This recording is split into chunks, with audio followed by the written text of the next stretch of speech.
خاندانوں کے اندر کچھ شریر لوگ ہوتے ہیں جو چھوٹی بات کو بڑا کر کے زوجین کے سامنے الگ الگ پیش کر دیتے ہیں. تو طبائع کے اختلاف کی وجہ سے، طبی تفاوت کی وجہ سے کوئی اختلاف ہو سکتا ہے، لیکن اس کو اچھال کے بڑا کر کے دونوں کی نظر میں، تو یہ ایسی بدکاری ہوتی ہے جو مختلف خاندانوں کے اندر مختلف طبائع کے لوگوں کا مزاج ہوتا ہے.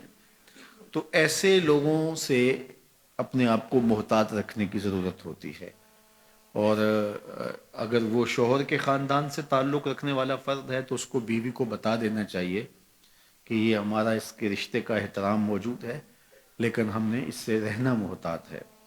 اور اگر وہ بیوی کے خاندان کا فرد ہے تو بیوی شوہر کو بتا دے کہ یہ صاحب معزز تو بہت ہیں ہمارے خاندان میں، لیکن ماشاءاللہ شریر بھی بہت ہیں. ان کی مثال اس مکھی کی طرح ہے جو سارے بدن کو چھوڑ کے زخم کی جگہ پہ بیٹھتی ہے.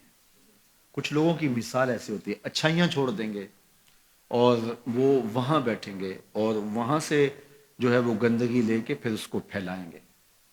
لیکن آپ نے شہد کی مکھی کا مزاج بھی دیکھا ہوگا کہ وہ کڑوے رس چوس کے اس کو بھی شہد بنا ڈالتی ہے. تو اس طرح کے لوگ عمومی طور پہ جو ہے وہ خاندانوں کو توڑ دیتے ہیں اور دو لوگوں کے درمیان فساد اور شر کا ذریعہ بنتے ہیں.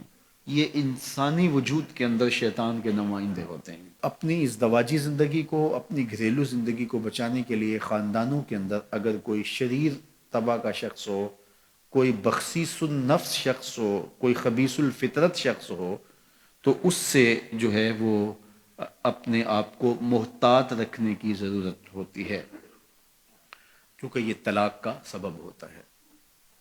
طلاق کا ایک سبب والدین کی بے جا مداخلت بھی ہوتی ہے. والدین کی ذمہ داریوں میں شامل ہے کہ اگر کوئی اختلاف پیدا ہو جائے تو ان کو پاٹنے کی کوشش کریں. لیکن بعض اوقات میاں بیوی کے اختلاف اس نوعیت کے نہیں ہوتے کہ اس میں دخل اندازی کی جائے. کچھ لڑائیاں پیار کی بھی ہوتی ہیں، کچھ الجھاؤ محبت کے بھی ہوتے ہیں، ایک دوسرے کو نظر انداز کرنے کا گلہ ہوتا ہے. تو یہ وہ باتیں نہیں ہوتی کہ جس کو آپ پرے پنچایت کا موضوع بنائیں اور جس کو آپ جو ہے وہ بحث کے عنوان دیں اور پھر اس پر جو ہے وہ آپ جو ہے وہ اپنا بڑا ہونا ثابت کریں کہ ہم بڑے ہیں اور یہ کیس ہمارے سامنے لاؤ. نہیں، بلکہ یہ پیار کی لڑائی ہے. اس کے اندر بھی حسن ہے، روٹ کے من جانے کے اندر بھی ایک جمال ہوتا ہے، ایک حسن ہوتا ہے. اور میاں بیوی کا چونکہ رشتہ پیار کا ہوتا ہے تو اس میں یہ چھوٹی بڑی باتیں ہوتی رہتی ہیں. اور اس میں بیوی معمولی سا نظر انداز ہونا بھی گوارا نہیں کرتی. شوہر کی فضول تر ذمہ داریاں بعض اوقات اس کو غافل کر دیتی ہیں، تو بیوی اس کو گوارا نہیں کرتی کہ تم مجھ کو نظر انداز کر رہے ہو. چونکہ انسانی فطرت کے اندر تجدید محبت بھی ہے. اگرچہ بیوی کو یہ یقین ہوتا ہے کہ یہ مجھ سے محبت کرتا ہے، لیکن وہ اس کی زبان سے سننا چاہتی ہے، اس کے معمولی رویے کی تلخی بھی اس کو گوارا نہیں ہوتی.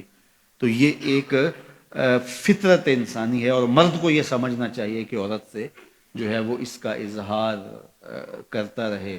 وہ کیا کسی نے کہا تھا نا کہ محبت میں عجب تکرار کی خو ہے، محبت میں عجب تکرار کی خو ہے، کہو نہ کہ مجھے تم سے محبت ہے.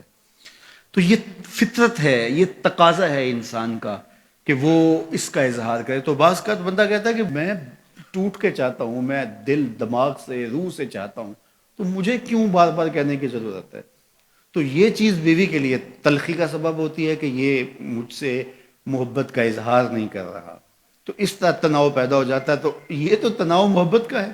بیوی کو بھی 100% یقین ہے کہ یہ مجھ سے محبت کرتا ہے اور جو ہے وہ شوہر کو بھی. لیکن یہ اس طرح کے تناؤ کے اندر بعض خاندان کے بڑوں کو پنچ بننے کی بڑی خواہش ہوتی ہے، دھکے سے آگے بیٹھا، ہاں جی آپ کی صلح کروانے ہیں، وہ میاں تم گھر رہو، یہ معاملہ ہمارا ہے اور یہ مابین زوجین ہے. اور جو مابین زوجین تنازع ہوں ان کو مابین زوجین ہی رہنا چاہیے، ان کو دو خاندانوں کے مابین نہیں آنا چاہیے. اور جب وہ مابین قبائل آتے ہیں تو وہ تماشا بن جاتا ہے، جبکہ وہ لڑائی جو ہے وہ ایک معمولی تھی اور وہ پیار کی لڑائی تھی، وہ کوئی ایسا اختلاف نہیں تھا.